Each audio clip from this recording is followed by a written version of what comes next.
What's going on, guys? Welcome back to my channel. Today's video is new release review where I'm just going to give you my thoughts about some of the brand new releases that I have been picking up over the past couple of months. Now, in my stack next to me, overall, very happy with everything that I've been watching, except for one. There's one movie that, not that I hate it, I don't hate it, I just feel like it is overrated just a little bit, and I do have just a smidge of buyer's regret. And that is the movie I'm going to start off talking about, and it is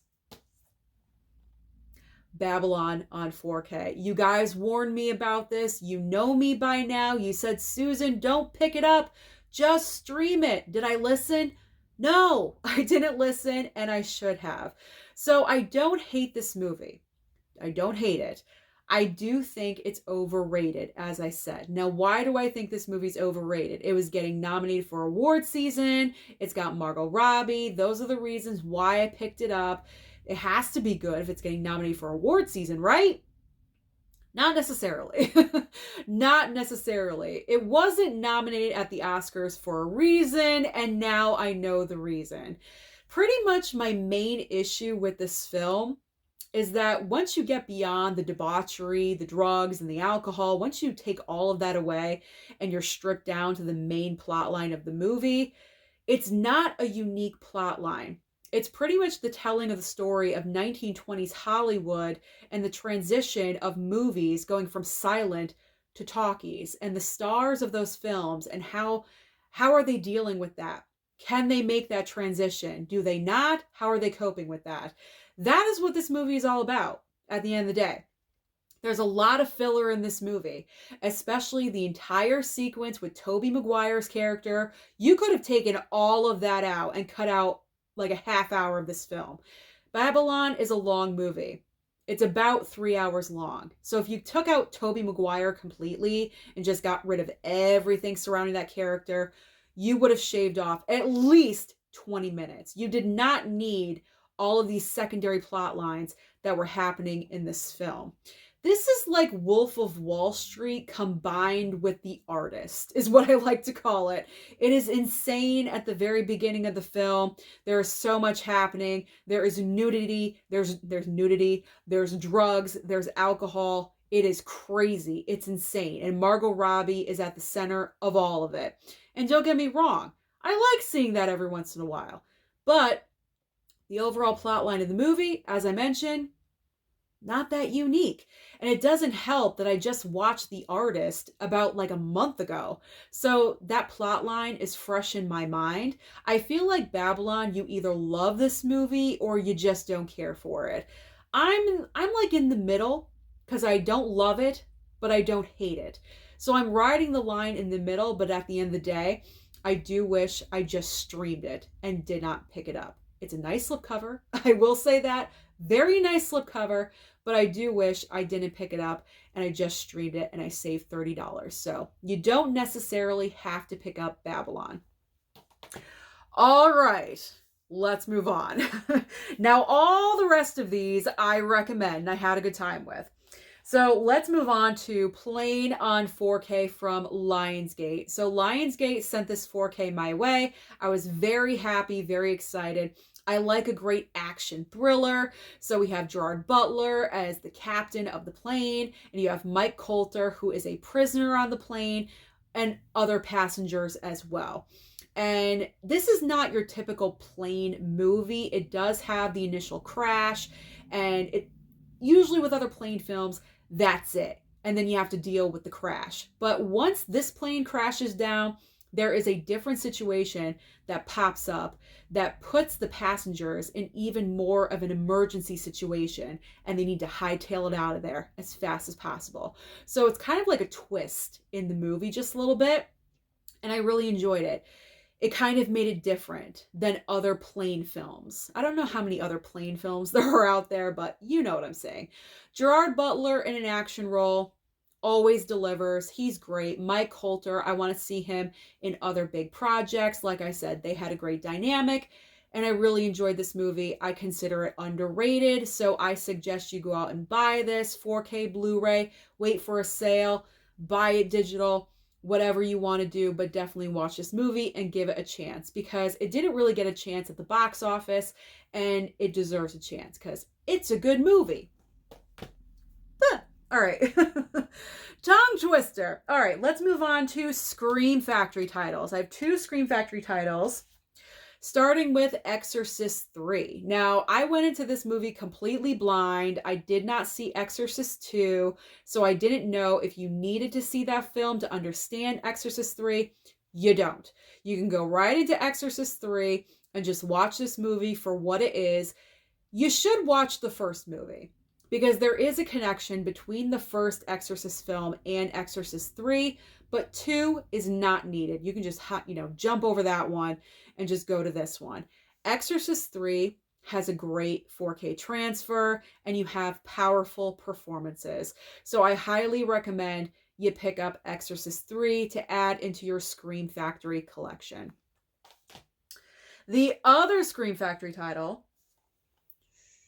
is Dead Silence from James Wan. This is a creepy movie with dolls. I'm not the biggest fan of like ghost stories or dolls or things like that, but I'm trying to expand my mind and my taste when it comes to horror films. And so I embrace Dead Silence. And this has a great 4K transfer. There's a lot of moments in this movie where the color red is very noticeable and very important. The car is red. The doll, Billy here, is wearing a red bow tie. There's lots of moments in this movie where the color red is important and it really pops off the screen. It's very noticeable, and I really like that. And overall, the entire transfer of the film is very nicely done. So if you like a creepy doll movie and you enjoy James Wan as a director, pick up Dead Silence. You won't regret it. That's my ringing endorsement for Dead Silence. Okay, let's head into some Warner Brothers classics, starting with The Maltese Falcon. I've been loving black and white movies lately. They're a comfort for me. I cuddle up in my blanket. It doesn't matter if it's 70 degrees. I'm in my blanket and I'm watching a black and white movie, and I am just loving it. And this 4K transfer of The Maltese Falcon is fantastic. It looks so good. You have Humphrey Bogart as, I think, Sam Spade is the character. I never remember names. I apologize. But he's a detective. The plot line is like very twisty turny. Like, you don't know who you can trust or who you can believe. Eventually, they're all after the Maltese Falcon. It's not like the primary focus at the beginning of the movie, but towards the middle and into the end, they're all about the Maltese Falcon and finding this. And Humphrey Bogart, as always, is just incredible. He's just amazing. He was one of the legends can I talk today? One of the legends of Hollywood. There we go. So great performances, fantastic 4K transfer, great looking slipcover. So I definitely recommend you pick up the Maltese Falcon. Let's just get out of there because I barely spoke 2 words. All right. I can't speak today. Just, go with me. All right. Next up, we have Cool Hand Luke with Paul Newman. I really enjoyed this movie as well. What I saw of it, because unfortunately, about halfway through, the curse of sleeping took over. And of course, I woke up right at the very end. I don't know why this happens to me all the time. Maybe it's the blanket. I don't know. I got to get rid of the blanket. But from what I saw, really enjoyed it. Nice, great 4K transfer. Solid, nice, glossy slipcover. So I need to rewatch this. I can't give too in-depth of my thoughts about Cool Hand Luke, but I gotta say, from what I saw, brilliancy. You have Paul Newman just being absolutely fantastic. You have this all-star cast of prisoners, and they all have their different personalities. And what I saw, it was fun, but I'm sure it got to a serious moment, but I just didn't see it. You know what I mean? Because I was asleep. But overall, I enjoyed Cool Hand Luke for what I saw, and I would like to watch it again in its entirety. But I do recommend this one as well. They're movie classics. They should be in your collection. Anyone that's serious about movies should be watching these films. Okay. Moving on next to Dragon Slayer. Yes, I picked up Dragon Slayer. And let me just tell you, this is one of the best 4K transfers so far this year. Surprisingly enough, when I first put it in, I started watching it, I was kind of amazed. I was like, wow, this is looking really good. Very simple story. We're like back in medieval times. There's a dragon. There's like sacrifice. These girls get sacrificed. And, you know the story. They got to kill the dragon. Now, the problem with me with this movie, I'm not really sure how rewatchable it's going to be for me. I'm happy I have it. I'm happy that I own it. But I'm just not that big into, I guess, that time period or that storyline. I don't know. So rewatching it is probably going to be the only issue. Like, am I going to automatically go for it on my shelf? Probably not, but I wouldn't mind it because it looks great. It has a great 4K transfer and a very nice slipcover. So if you can grab this on sale, maybe when it goes down to about $15.99, I would pick it up, definitely. To have one of the best 4K transfers of the year, yes, I would indeed. So I enjoyed it. It's just, again and again, I'm not that sure. We'll see. Anything's possible. Okay, this one, as I've said, pure nostalgia from my younger days. There we go. It is Party Girl. Party Girl. Oh my gosh, I was so looking forward to rewatching this. And you know what? It holds up. It holds up for me. Oh my gosh, all my memories from my past flooded back to me as I was watching this. I love this slipcover. This is one of the best slipcovers of the year so far. I love how this looks. And then you do have different cover artwork underneath. There we go. Woo. So that's fantastic. You have Parker Posey. She was the independent movie queen at the time. And she stars in this movie. I forget her name again. Let's just say Parker Posey. And she, as the movie is called, Party Girl, she is a party girl through and through. She's not that serious about her life. She's like 3 months behind in rent. Who cares? She needs a new outfit. She's one of those types. She has no direction in her life. And the one person she considers family is the head of the library and hires her for a job because she needs to pay her rent. She's, backed up in her rent. So she's working at the library. She doesn't like it. She hates it. It's one of those movies. It's so good. I just love it so much. It's definitely not going to be for everyone. But if you're in my age bracket, I'm 42 years old. So I would say if you're from like 35 to 45, Party Girl. Party Girl and you love Party Girl. And if not, maybe you should love Party Girl. And so I do recommend you pick it up. I'm not sure if the slipcover is still out there. I heard it was out of print. It all sold out. So you may just get the basic, Blu-ray case, but that's still okay too. It's a cute little movie. It's a cute, fun movie. Cute, fun, you have a good time. Tons of characters in that film. Okay, next up. The Mask of Zorro. Look at this great steelbook. Look at Antonio Banderas. My God, he's looking fantastic. So Mask of Zorro. I'm not really sure why I've never seen this movie before this, but let me tell you something. Highly enjoyed this film. Catherine Zeta-Jones looks beautiful with this 4K transfer. This 4K transfer is, again, one of the best of this year that I've seen so far, and Catherine Zeta-Jones is luminous. She looks amazing on camera with this 4K transfer. The movie is fun. It's exciting. It's full of action. You have Anthony Hopkins, Antonio Banderas. I loved this movie. So if you have not seen Mask of Zorro, I highly recommend you pick up the 4K Steelbook. Again, great watch. All right. Oh, I have 2 copies. I have 2 copies because I double dipped on Flashdance. So we have the 4K Steelbook and the 4K slipcover. So the big question is, after watching Flashdance for the second time, Do I still think it's overrated? Because the first time I watched it, I said it was overrated. I just don't understand why people are over the moon about Flashdance. Yes, it's a good movie. I enjoy it. I just don't get the hype, like the overhype for Flashdance. I guess I feel the same way, maybe a little bit less, but overall, I feel the exact same way as I did before. It's a great movie. It represents the 80s through and through in its entirety. There's lots of 80s in here. I love the steelbook and the slipcover. I could not decide, so that's why I picked up both and I double dipped. But yeah, I just feel the same way about it.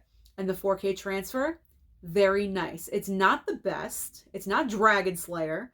It's not the best of the year, but it's solid and I will take it. So if you do pick up the 4K transfer of Flashdance, you won't regret it because it is very nice. All right. Last, this is going to shock everyone. It is House of a Thousand Corpses by Rob Zombie, his very first film. And you know what? I didn't hate it. I did not hate this movie. I don't love it. I'm not saying it's the best thing, but I did not hate it. Out of the Rob Zombie films I have seen, the Monsters and the 2 Halloween movies, this is the best thing that I've seen. I mean, it's entertaining. It draws your attention in. You have a lot of great production design, but overall, what's wrong with this one is that the source material is taken too much from Texas Chainsaw Massacre, because when you get to the beginning, starts off really nicely.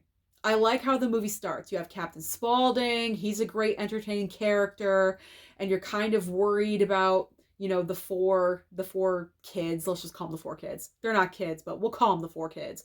The 4 kids that go there in the beginning of the movie, and they're taking that creepy little ride. Like, you get kind of nervous about them for a second. And then, okay, he lets them go and they go off. But then they go off to the House of Horrors. And that is where the Texas Chainsaw Massacre plot kicks in for me. So I feel like the beginning was original. And I like that. But then once you get to the house, it's Texas Chainsaw. So yes, Rob Zombie was obviously heavily influenced by the Texas Chainsaw Massacre, because I believe he wrote this. He writes everything. He wrote this, he directed it. Yeah, he kind of copied, put his own little spin on it. And I gotta say, Sherry Moon Zombie, his wife, well, not wife back then, I believe girlfriend, just a little bit annoying. Not completely annoying, just a little bit annoying. So yeah, I don't hate this movie. Surprise, surprise. Do I recommend that you buy it? Yes, I do. I recommend that you pick up House of a Thousand Corpses. The box set is great. I'm actually thinking about double dipping and picking up that box set next week when I go out Blu-ray hunting, or do like I did and pick up the Lionsgate Steelbook, because these Steelbooks are just continuing to be fantastic. Look at that. That cover artwork, looking very nice. And this is not a 4K. It is just a Blu-ray. I'm kind of wondering why it's not a 4K, because it is celebrating, I believe, the 20th anniversary of this movie. So you would think it would be a 4K. Unfortunately, it's not. But besides the, you know, kind of like the stolen plot line of a different movie, I enjoyed it. I enjoyed it. You had interesting characters, creepy performances, and, you know, you got a House of a Thousand Corpses. What else can I say? So yeah, I enjoyed a Rob Zombie movie. Has hell frozen over? I think it has. So those are all of the brand new releases that I've been watching lately. Comment down below and let me know your thoughts about any of those films or any of the other brand new releases. Don't forget to like and subscribe before you leave, and I'll see you next time.